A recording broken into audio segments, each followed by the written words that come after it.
What's up, Kate? How are you doing today? I'm good, Drew. How are you, brother? Tim, doing good. I for all these people out here on the channel watching, if you notice that there's something bizarre with my teeth, I did get punched in the face. No, I'm just playing. I, I had a veneer and the temp popped off. So Wednesday I'll get it fixed. So at the next meetup and next week when we record, I'll have a good tooth on. But for now, it just looks kind of weird, kind of snaggle tooth. So ignore it You're if like, you can. yeah, you're like a pirate, Yeah, bro. man. It looks so weird on Zoom. I don't like it. Yeah. No, it's actually if you I mean, it is pretty drastic, but if you had not mentioned it, I don't know if people would have noticed. Oh, true. Well, But because well, I look think at laughing. yeah, because I think people notice, themselves more than other people notice them. You know what I mean? Absolutely. Absolutely. But No, cool, brother. for Well, sure. dude, so you cool if I start here? Yeah, let's get it started. Cool, cool. So I'm just going to briefly go over Tucson market, and then I know Drew, you have some really big news, so everyone, stay tuned for that. So as far as Tucson, new listings in June of 2023 came out to 12.8 thousand. And just to give you guys some perspective, in June of 2022, it was 16,000. Okay, so as far as new listings, we have a severe drop. So that's going to kind of play into, our supply and demand analysis. Closed sales, are down drastically. Last year, in this time, we were at 14,000 closed sales, and now we're at 10,000. So definitely a decrease there. I always like to go over our month supply. So we stayed stagnant for the past 3 months in Tucson. It's consistently been from April to June 1.8. So that means that, again, if no more listings came on the market starting tomorrow and the homes were selling at the pace they're selling now, it would take a little under 2 months for all of the current inventory to sell out. So I think that's a very important metric because that's pretty darn fast. So sellers still are, have the upper hand, right? Like we've seen homes for sale and new listings both are down drastically. So that means any new listings or homes for sale that come on the market, they're going to have an upper hand. So, I was having a conversation yesterday with a client, and he was concerned about his monthly mortgage payment if he was to buy a house. And we had to have it was both me and a new construction agent, and I'm not a pushy salesperson. That's definitely not my style. But at this point, I'm telling him, I'm like, look, man, I just got to be honest with you. Every single house it seems like I've been at or had a client interested in, there's been multiple offers every single time, and that's been since the beginning of this year. So the pace at which they're building homes is not keeping up with the demand that is there. I just don't see pricing going down because the demand is still so high.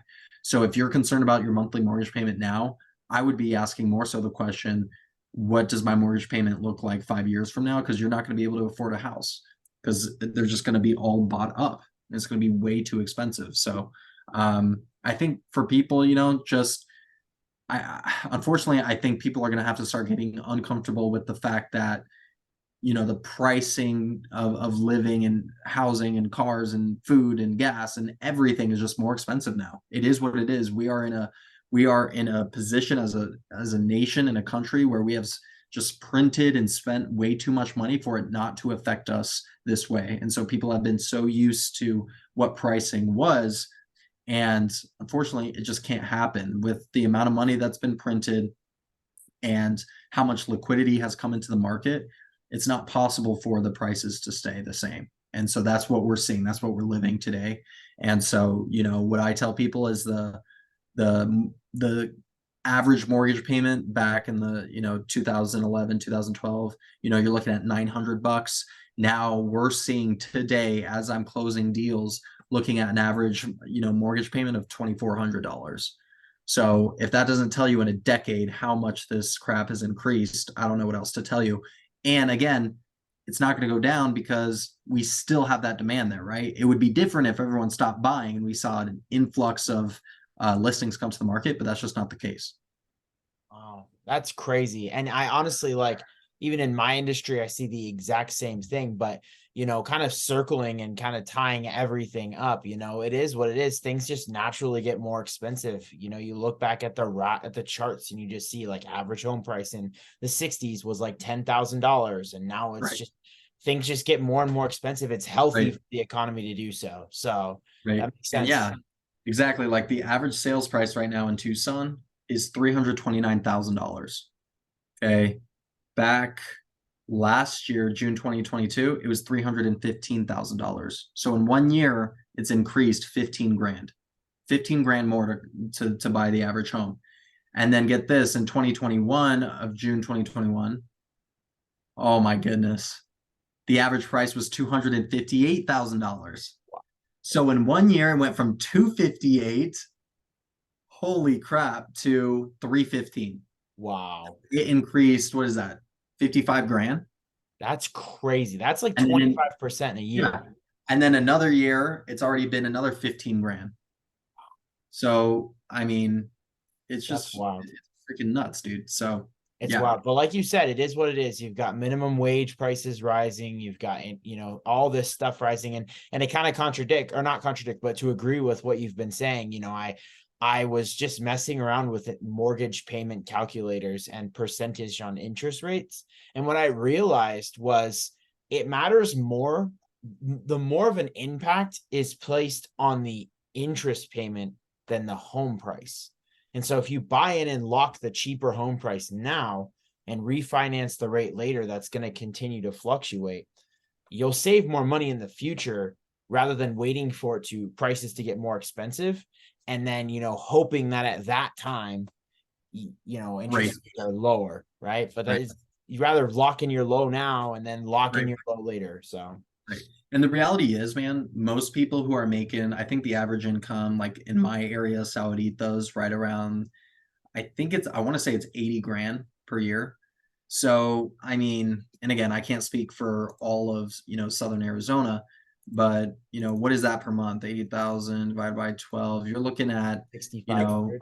6,500 bucks a month, you know, 2,000, 2,400 bucks. I mean, that's not completely unreasonable, unless you're just slathered in debt with, car payments and student loans. It's not completely unreasonable, but some people just don't want to pay it, which I mean, I honestly can't blame them though. You know what I Mm-hmm. mean? But it's Mm-hmm. having that honest conversation of, okay, well, if you don't do it now, when do you do it?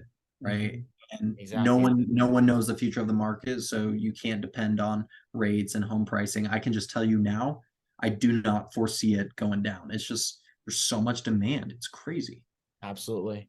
Absolutely. And that leads me perfect segue into mine, like buying when it's a good deal and not waiting because the market is terribly unpredictable. Could be down one day and up the next. To give you some stats of that, last year was a horrible year for the market. We were down 24% across our industries or across our indexes on average.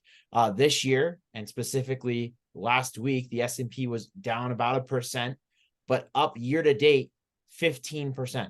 So had you Wow. bought in at the beginning of the year, you would be up 15%. The NASDAQ is up just about 24% on the year. Absolutely insane.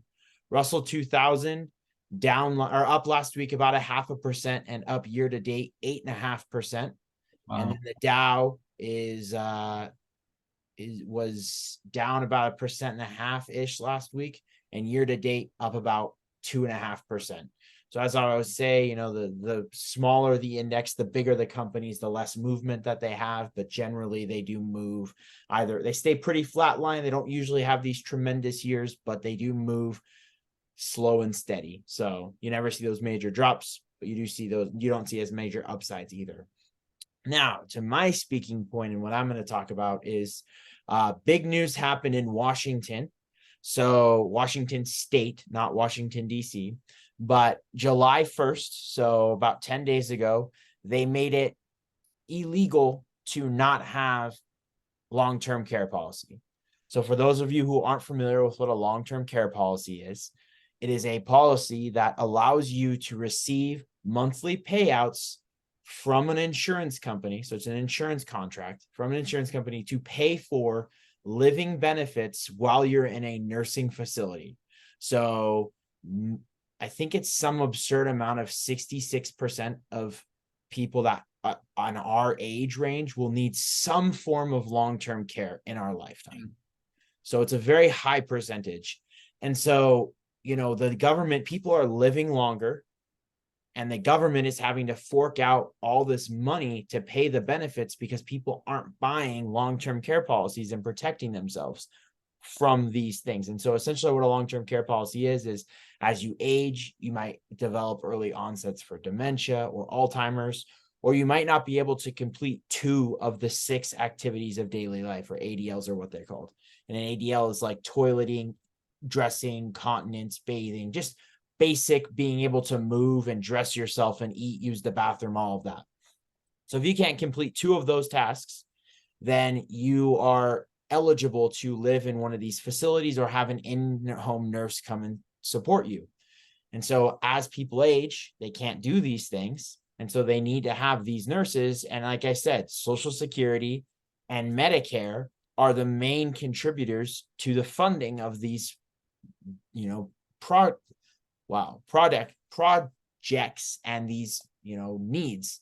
And the government's basically saying we can't afford to do this. So they are making it illegal on a statewide basis, starting with Washington State. California is soon down the road, and then it's just going to be a domino effect.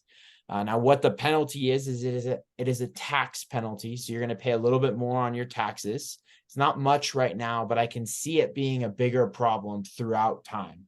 And so just having that awareness and understanding that if you don't have a long-term care policy now, it might be smart to at least look into them. Now, for people like you and me, Cade, we're so young that it wouldn't really make sense to look at a long-term care policy, right? You want to start looking at these like probably 40, 50. That's when it starts to make sense. But just for the overall idea, like making sure that you start looking at these and planning for it, because eventually it's going to hit you and it's going to be a big deal. And you don't want to have to pay that tax if you can avoid it. And there are certain caveats, like I'm not sure exactly when it starts, but it doesn't start right at 20. Like you don't have to have a long-term care policy in place at 20. But at a certain age, and I'm not exactly sure what age it is, you will have to have one of those in place. So. Yeah, that's crazy to me. It's crazy because before we even started talking about this, how quick the government can just put stuff into place, and it is what it is at that point. And Absolutely. so like, how do we protect ourselves against stuff like that where it's so easy for government to just say this is the new rule and you have to abide by it? I mean, honestly, just doing your research, trying to stay in front of them. And I mean, from a perspective of financial planning, right? Having some form of long-term care, maybe not a long-term care product per se, but some alternative that might count. So what I mean by this is for New York Life shareholders and policyholders, not shareholders, policyholders, if you have a whole life policy, built into the whole life policy, there's this thing called a chronic care rider, which is a 2-year long-term care policy built into your whole life. That would be sufficient enough to count towards your long-term care needs, right? That would count so that it wasn't illegal to have it. So maybe a long-term care policy isn't right for you, but having a whole life policy set in place would be right for you. But making sure that you are taking specific steps and needs and goals in order to prepare yourself for those situations, you'll always be one step ahead of the game if you're prepared, right? And so just keeping an eye. I mean, this has been in talks for years because it's been a problem for years, and now we're just seeing the dice move. And so like, if you're in Arizona where it's not illegal yet, right, to not have one, but you Right. know that it's likely going to come down the road in the next couple of years, you might start shopping now while you're younger, healthier, because it is a life insurance policy per se. I mean, it is based upon your health. Your rating determines how much you pay. So Mm, getting it younger is better. for sure. Yeah, Hey man, well, Drew, thank you so much. I think that is huge. That is absolutely. absolutely huge. And even to understand that the government can put things like that in place really doesn't necessarily worry me, but it should maybe raise a flag in, all our viewers and everyone's mind that, hey, pay attention to what they're doing, because you ultimately are responsible for your family, your health, your safety. And so, setting up you and your family in the best ways possible ultimately comes down to you, right? Regardless of what the government sets in place. So I think it's super crucial and valuable information. So thank you for sharing. Of course, man. Of course. And just a quick reminder for our viewers at the end of this video. So July 28th will be our meetup. I think, Cade, you're out of town, so we won't be doing a speaker this month. It will just be our natural meetup where we just show up and hang out, have a good time. But then come August, I am speaking with Empower Financial's fearless leader, Guy Welsh. So that will be super fun, super exciting. But yeah, definitely looking forward to the 28th at the Sands Club from 5:30 to 8, as always. But yeah, I will see you all next week on this film again. Awesome, brother. Thank you so much. We'll see you later. Thank you. Thank you.